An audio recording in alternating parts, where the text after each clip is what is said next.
नमस्कार साथियों, स्वागत है आपका, अभिनंदन है हमारे एसके कोचिंग क्लासेस के डिजिटल प्लेटफॉर्म पे।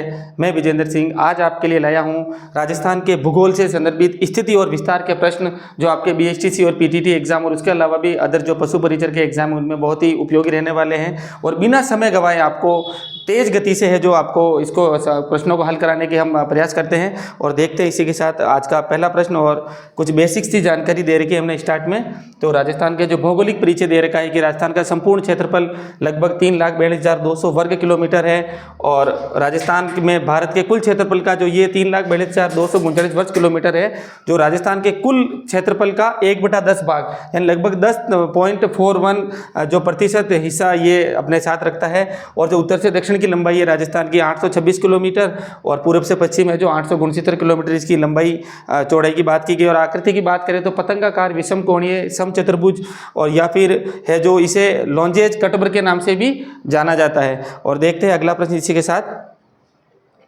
भारत में राजस्थान की भौगोलिक स्थिति, जो भारत का जो मैप है उसके अंदर राजस्थान की स्थिति क्या रहती है उसके बारे में देखते हैं। पहला प्रश्न दे रखा उत्तर पश्चिमी भाग, दक्षिण पश्चिमी भाग, उत्तरी पूर्वी भाग और दक्षिण पूर्वी भाग। ये जो भारत के मैप के अकॉर्डिंग अगर हम इसे दिशा के हिसाब से अगर इसे बांटा जाए तो है जो उत्तर, दक्षिण, पूर्व और पश्चिम जो है उसके अकॉर्डिंग अगर राजस्थान की स्थिति है जो उत्तर पश्चिमी भाग में आती है। कौन से भाग में आती है? उत्तर पश्चिमी भाग में, जिसे वायव्य कोण भी कहा जाता है। ठीक है बच्चों, और देखते हैं अगला प्रश्न इसी के साथ। विश्व में जो विश्व का मानचित्र है, ग्लोब है, ग्लोब में राजस्थान की जो भौगोलिक स्थिति क्या है, कौन से गोलार्ध में वो स्थित है उसके बारे में देखते हैं। तो दे रखा उत्तर पश्चिमी गोलार्ध, उत्तर पूर्वी गोलार्ध, दक्षिण पूर्वी गोलार्ध और दक्षिण पश्चिमी गोलार्ध। तो ये जो ग्लोब देख रहे हैं, ग्लोब के अकॉर्डिंग अगर बात करें तो जो ये 0 डिग्री है भूमध्य रेखा जो है ग्लोब को 2 समान भागों में बांटती है। और 2 भागों में बांटने के साथ ही उत्तरी गोलार्ध और जो इसके ऊपर का भाग है उसे उत्तरी गोलार्ध और जो दक्षिण का भाग है उसे दक्षिणी गोलार्ध के रूप में इसको बांटती है। और इसी के साथ ये देशांतर रेखा है वो है जो ग्लोब को 2 अलग दिशाओं में बांटती है, उत्तरी गोलार्ध, दक्षिणी गोलार्ध के बाद में ये बांटती है पूर्वी गोलार्ध और इधर वाला भाग पश्चिमी गोलार्ध। इसके अकॉर्डिंग अगर देखें तो एशिया महाद्वीप में ये भारत है, तो भारत की स्थिति है जो रहेगी उत्तरी पूर्वी गोलार्ध में। और भारत की स्थिति उत्तरी पूर्वी गोलार्ध में है तो निश्चित ही बात है राजस्थान भी है जो उत्तरी पूर्वी गोलार्ध में आएगा। इसका सही उत्तर होगा बच्चों उत्तरी पूर्वी गोलार्ध। विश्व के मानचित्र में ग्लोब में है जो राजस्थान की स्थिति है जो उत्तरी पूर्वी गोलार्ध में रहेगी। राजस्थान आकार में, राजस्थान को शेप है उसके बारे में प्रश्न है। राजस्थान आकार में कैसा है? त्रिभुजाकार, ट्रायंगुलर, पतंग, समानांतर, असम, चतुर्भुजाकार, रोम्बिज, पंचभुजाकार, पेंटागल या षटकोणीय, हेक्सागोनल। जो राजस्थान की जो शेप है उसके बारे में बात की गई तो इसका सही उत्तर होगा वो होगा बच्चों पतंग या समानांतर, जिसे हम विषम कोणीय आप किताबों में और कई जगह विषम कोणीय चतुर्भुज भी इसको आप है जो पढ़ते हो। ठीक है, और ये जो है इसको आकृति को जो नाम दिया गया था वो दिया गया था TH हेनले द्वारा, और कई जगह हेसले भी लिखा रहता है। ठीक है बच्चों, जो ये रोम्बिस की जो आकृति है इसको जो नाम दिया गया था, ये संज्ञा दी गई थी, वो दी गई थी TH हेनले के द्वारा। देखते हैं अगला प्रश्न इसमें। राजस्थान के बारे में कौन सा सत्य है? राजस्थान के बारे में कौन सा सत्य है? जो ऑप्शन दिए गए 4 इसमें से कौन सा सत्य कथन है उसके बारे में आपको पहचानना और इसको आपको पता करना है। जो पहला है ऑप्शन वो है इसका आकार विषम कोणीय चतुर्भुज के समान है। दूसरा है इसका उत्तर से दक्षिण विस्तार 869 किलोमीटर है और इसकी स्थलीय सीमा है जो 6,920 किलोमीटर है। और इसका जो क्षेत्रफल है 3,42,229 वर्ग किलोमीटर। इसमें से सही ऑप्शन है जो आपको पहचानना और इसका सही जो उत्तर होगा वो होगा बच्चों इसका आकार विषम कोणीय चतुर्भुज के समान है। ठीक है, और इसके बाद में अगर बात करें उत्तर से दक्षिण विस्तार की तो इसे जस्ट पीछे बताया था 826 किलोमीटर है इसका उत्तर से दक्षिण का विस्तार। और इसकी स्थलीय सीमा की बात करें तो 6,920 न होकर इसकी स्थलीय सीमा है 5,920 किलोमीटर। और इसके क्षेत्रफल की बात करें तो ये गलत दे रखा है, इसका क्षेत्रफल है 3,42,239 वर्ग किलोमीटर। ठीक है, इसी के साथ देखते हैं अगला प्रश्न। निम्न में से कौन सा राज्य सर्वाधिक क्षेत्रफल वाला है? जो प्रश्न दे रखा है इसमें ऑप्शन दे रखे भारत के अंदर है जो सर्वाधिक क्षेत्रफल वाला कौन सा राज्य है उसकी बात करते हैं। तो पहला ऑप्शन दे रखा है मध्य प्रदेश, उत्तर प्रदेश, राजस्थान और महाराष्ट्र। तो इसका सही उत्तर होगा बच्चों, आपको स्टार्ट में ही बताया था कि सर्वाधिक क्षेत्रफल के साथ, ठीक है, जो राजस्थान है नंबर 1 पर है। और ये स्थिति आई है नवंबर सन 2000 के बाद से, क्योंकि आपको पता होगा जब छत्तीसगढ़, उत्तराखंड और झारखंड का निर्माण कर दिया गया था 1, 5 और 15 नवंबर 2000 को, उसके बाद से ही राजस्थान है जो क्षेत्रफल की दृष्टि से नंबर 1 पर आया है। ठीक है बच्चों, और देखते हैं अगला प्रश्न इसी में ही। राजस्थान का उत्तर से दक्षिण और पूर्व से पश्चिम का विस्तार, इससे पिछले वाले प्रश्न में अपने बात करी थी कि इसका जो विस्तार है उत्तर दक्षिण और पूर्व पश्चिम में लंबाई चौड़ाई की, तो वो है इसके अंदर प्रश्न में। पहला ऑप्शन है 852, 878, 915, 842 किलोमीटर, 826, 869 किलोमीटर और 834 और 887 किलोमीटर। नक्शे में अगर बात करें अपन तो नॉर्मल से बच्चों, अगर आज भी अपन बात करें तो आप जहाँ पर रहते हो वहाँ से पता करते हो, दिमाग में यही रहता है कि सबसे दूर कौन सा है, जैसलमेर। ठीक है, तो आपको याद करने के लिए तरीका ठीक रहेगा कि जो सबसे पश्चिमी और पूर्वी बिंदु की बात करें, जो सबसे पश्चिमी बिंदु अगर इसकी बात करें अपन तो वो है सम, कटरा, जैसलमेर। यहाँ से है जो धौलपुर, जहाँ से सूर्योदय होता है अपने, ठीक है, सिलान गांव या कई जगह सिलावट भी आता है, सिलावट गांव, धौलपुर, इनके बीच की जो दूरी है वो है बच्चों 869 किलोमीटर। पूरब से पश्चिम की तरफ जो इनके बीच की जो दूरी है वो 869 किलोमीटर। और उत्तर से दक्षिण की जो बात करें वो है 826 किलोमीटर। ठीक है बच्चों, जो ये कोणा गांव, गंगानगर से, श्री गंगानगर से बोरखेड़ा, बांसवाड़ा तक है जो, ये इसके उत्तर और दक्षिणतम बिंदु भी हो गए आपको। इसी के साथ पूर्वी और पश्चिमी बिंदु भी आपको साथ हो गए ज्ञात करने के लिए कि किलो जो इनकी दूरी है उनके बीच में है, ज़्यादा गड़बड़ ना हो, आपको याद रखने में आसानी होगी उसके लिए। अगला प्रश्न है राज्य की कुल स्थलीय सीमा की लंबाई। राज्य की कुल स्थलीय सीमा की लंबाई कितनी है? आपको ये पता होगा बच्चों की जो राजस्थान है वो अंतर्राष्ट्रीय सीमा भी, जो इसके सीमा रेखा क्षेत्र में अंतर्राष्ट्रीय सीमा भी है, पड़ोसी देश पाकिस्तान है, तो वहाँ पर इसकी बात करते हैं तो अगर इसकी जो कुल लंबाई दे रखी है स्थलीय सीमा की 5,991 किलोमीटर, 5,920 किलोमीटर, 5,290 किलोमीटर और 5,090 किलोमीटर। जो इसका सही ऑप्शन होगा बच्चा वो होगा 5,920 किलोमीटर। अभी आपको बताते हैं 5,920 किलोमीटर। आप ये देख रहे हैं कि ये जो सीमा है,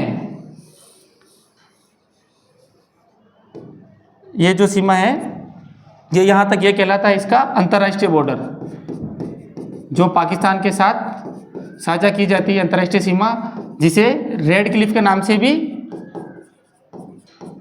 जाना जाता है। इसकी जो लंबाई है वो है 1,070 किलोमीटर। इसके अलावा जो अंतर्राज्यीय सीमा है, जो अन्य जो पड़ोसी राज्य हैं पंजाब, हरियाणा, उत्तर प्रदेश, मध्य प्रदेश और गुजरात के साथ जो ये शेयर करता है, वो है इसकी 4,850 किलोमीटर। ठीक है बच्चों, इन दोनों को ऐड करने पर ये जो आपको 5,920 किलोमीटर है जो पूरी जो सीमा रेखा है वो साथ में आ जाएगी। तो ये कौन सी है जो रेड कलर में बना रहा हूँ, वो है इसकी अंतर्राज्यीय सीमा, राजस्थान की वो सीमा जो अन्य राज्यों से टच होती है। 4,850 प्लस 1,070 बराबर 5,920 किलोमीटर। ये इसकी अंतर्राज्यीय सीमा है और ये अंतरराष्ट्रीय सीमा। ठीक है बच्चों, अगला प्रश्न देखते हैं।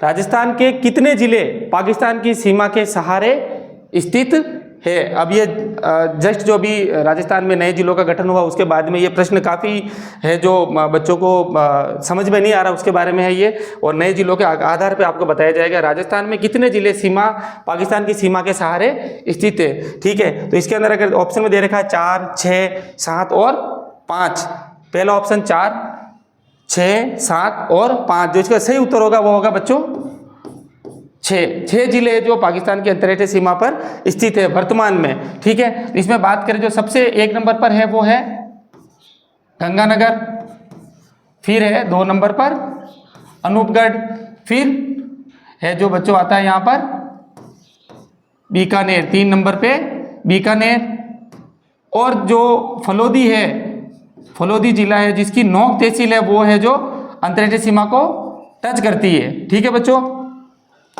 फलोदी की जो नौक तहसील है उसकी जो सीमा है जो नौक तहसील है उसका जो इलाका है वो अंतर्राष्ट्रीय सीमा को टच करता है, फलोदी जिले को, जो जोधपुर के विभाजन के बाद में इसको बनाया गया था। ठीक है, ये है 4 नंबर पे फलोदी, फलोदी जिला भी इसमें इंक्लूड है। 5 नंबर पे जैसलमेर और 6 नंबर पे बाड़मेर। गंगानगर, अनूपगढ़, बीकानेर, फलोदी, जैसलमेर और बाड़मेर। ठीक है बच्चों, 6 जिले हैं जो भारत की है जो अंतर्राष्ट्रीय सीमा पर राजस्थान के स्थित है। निम्नलिखित में से किस राज्य की सीमा राजस्थान के साथ साझा नहीं है? प्रश्न को पूरा पढ़ना बच्चों जरूर, कई बार है जो फ्लो में अपन पूरा प्रश्न नहीं पढ़ते और गलत उत्तर दे देते हैं। निम्नलिखित में से किस राज्य की सीमा राजस्थान से इसके साथ साझा नहीं करती है? पहला ऑप्शन है पंजाब, उत्तर प्रदेश, हरियाणा और दिल्ली, तो इसका जो सही उत्तर होगा वो होगा दिल्ली। अगर बात करें नक्शे के अकॉर्डिंग तो पंजाब, गंगानगर हनुमानगढ़ के साथ में पंजाब टच होता है। ठीक है बच्चों, उसके बाद में आता है अपने हरियाणा, फिर उत्तर प्रदेश, फिर मध्य प्रदेश और गुजरात। ठीक है बच्चों, ये जो 5 राज्य हैं ये इनकी सीमा है जो राजस्थान से टच होती है। कौन किस किस की? पंजाब, हिंदी में लिख देता हूँ, पंजाब, हरियाणा, उत्तर प्रदेश, मध्य प्रदेश और गुजरात। ठीक है बच्चों, इन जो राज्य की सीमा है राजस्थान से टच होती है, जबकि दिल्ली है जो एनसीआर का है इलाका वो राजस्थान से टच नहीं होता है।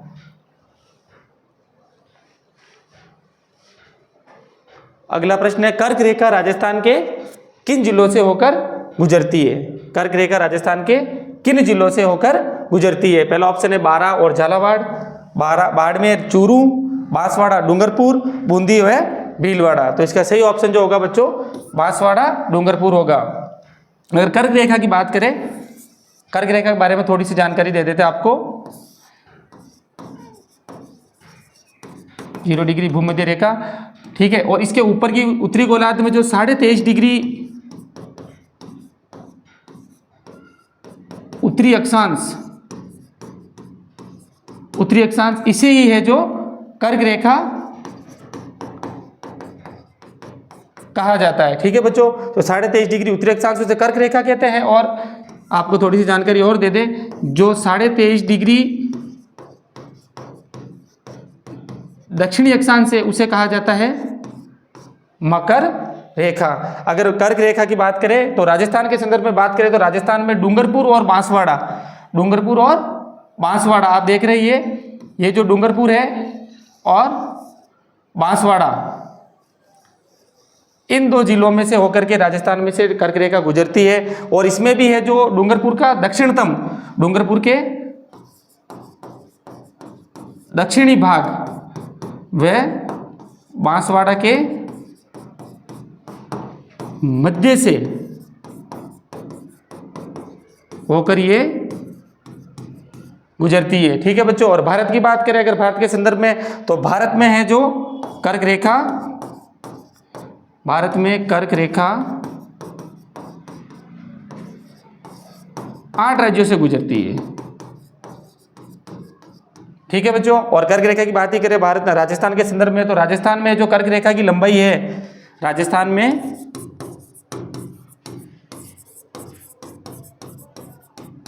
कर्क रेखा की जो लंबाई है वो है 26 किलोमीटर। ठीक है बच्चों, ये कर्क रेखा की जानकारी हो गई बेसिक सी राजस्थान के संदर्भ में। और अगले प्रश्न की बात करें तो राजस्थान के किस जिले में सूर्य की किरणों का तिरछापन सर्वाधिक होता है? किस जिले में सूर्य की किरणों का जो तिरछापन है वो सर्वाधिक होता है? तो जिसकी अगर बात करें तो यह रहेगा श्री गंगानगर। श्री गंगानगर में सूर्य की किरणों का सर्वाधिक तिरछापन जो रहता है। ठीक है, और बांसवाड़ा की बात करें तो बांसवाड़ा में है जो सूर्य की किरणें सर्वाधिक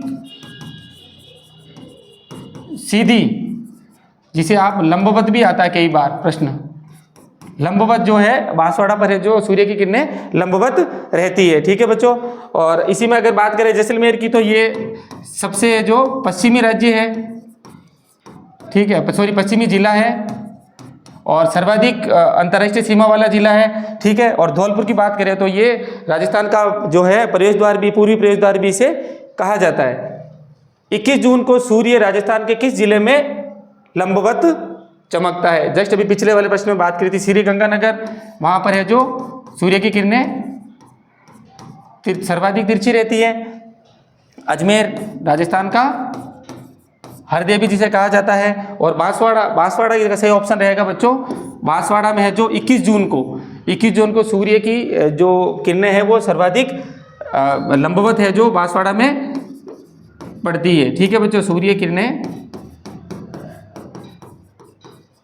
लंबवत रहती है। और जोधपुर की बात करें, जोधपुर आप जानते हो जिसे है जो सूर्य नगरी के नाम से भी जाना जाता है। ठीक है बच्चों, देखते हैं अगला प्रश्न। किस जिले में सूर्य की किरणें सबसे पहले निकलती हैं? ऑप्शन में देखो, किस जिले में सूर्य की किरणें सबसे पहले निकलती है? भरतपुर, धौलपुर, कोटा या झालावाड़? इससे पहले वाले प्रश्न में मैंने बात करी थी, उसी के इससे पहले जो स्थिति और लंबाई चौड़ाई बताई थी उसमें मैंने बताया भी था। तो इसका जो सही ऑप्शन वो होगा धौलपुर। धौलपुर में निकलती है क्योंकि भारत के राजस्थान के नक्शे की बात करें तो धौलपुर सबसे पूर्वी जिला है, राजस्थान का सबसे पूर्वी जिला है। और यहीं पर है जो सबसे पहले, राजस्थान में सबसे पहले सूर्योदय व सूर्यास्त होता है, क्योंकि आपको पता है सूर्य पूर्व दिशा से उगता है और जब यह प्रवेश करता है यहाँ पर अक्षांशीय विस्तार के कारण यहाँ पर है जो सबसे पहले सूर्य किरणें यहाँ पे आएगी और सूर्योदय राजस्थान में धौलपुर से होगा। और अगर जैसलमेर की बात करें तो यहाँ पर है जो सबसे अंत में, कहाँ पर? जैसलमेर में, राजस्थान के जैसलमेर में सबसे अंत में सूर्योदय प्लस सूर्यास्त होगा। ठीक है बच्चों, राजस्थान में सबसे पहले सूर्योदय धौलपुर में होगा और सबसे पहले सूर्यास्त भी धौलपुर में होगा। और जैसलमेर में ही, राजस्थान के जैसलमेर में सबसे अंत में सूर्योदय होगा और सबसे अंत में सूर्यास्त होगा। और एक प्रश्न और, धौलपुर से जैसलमेर के बीच में, सूर्योदय के बीच में कितना समय जो अंतर आता है वो कई बार पूछा जाता है, वो होता है बच्चों 35 मिनट 8 सेकेंड का, 35 मिनट और 8 सेकेंड देरी से है जो जैसलमेर में सूर्योदय व सूर्यास्त होता है। ठीक है, धौलपुर में अगर सूर्योदय हो रहा है उसके 35 मिनट और 8 सेकंड बाद में है जो बच्चों जैसलमेर में सूर्योदय होगा और सूर्यास्त होगा। ठीक है बच्चों, ये कुछ महत्वपूर्ण प्रश्न थे जो आपके लिए हमने संकलित किए और बताए और आशा करते हैं आपको अच्छे लगे होंगे। और अगले जो आप हमारा जो सीरीज होगा उसके अंदर और भी अधिक प्रश्नों को गूढ़ता के साथ और बहुत स्पष्ट तरीके से आपको समझाने का प्रयास किया जाएगा। धन्यवाद।